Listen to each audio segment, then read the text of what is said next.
Ce document est un graphique en bâton qui représente le taux de croissance par an en moyenne du PIB par habitant en parité de pouvoir d'achat 2005 de différents pays et alliances économiques dans le monde.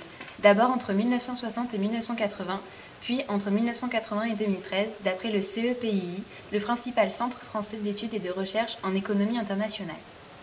Nous pouvons remarquer que le taux de croissance annuel moyen du PIB par habitant en PPA 2005 entre 1980 et 2013 des pays les plus développés et moyens.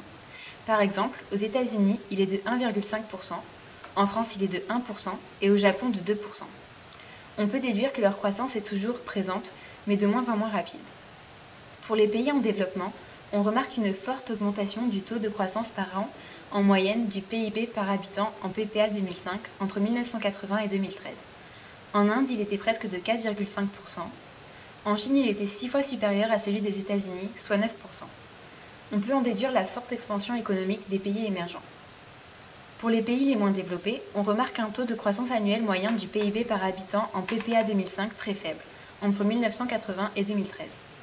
En Afrique subsaharienne, il était de 0,5%, dans le monde arabe de 0%, et celui de l'Arabie saoudite avait 2,5 points de moins que celui de la France, c'est-à-dire il était de moins 1,5%.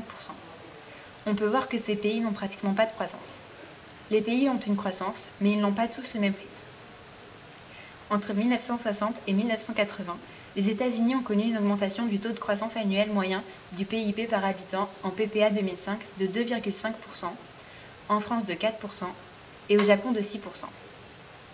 On peut ici voir la forte croissance des pays développés qui s'opère entre 1960 et 1980, c'est-à-dire la fin des 30 glorieuses, alors que dans la même période en Chine, ce taux augmente seulement de 3%, soit 3 fois moins fort qu'entre 1980 et 2013, et en Inde de 2%, soit 2,5 points de moins. On peut donc voir que les pays émergents commencent juste leur croissance.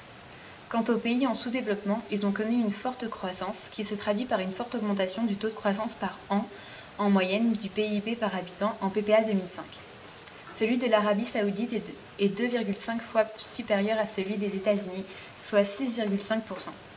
Celui du monde arabe est de 4%. Cette croissance est due au pétrole, mais elle subit le syndrome hollandais.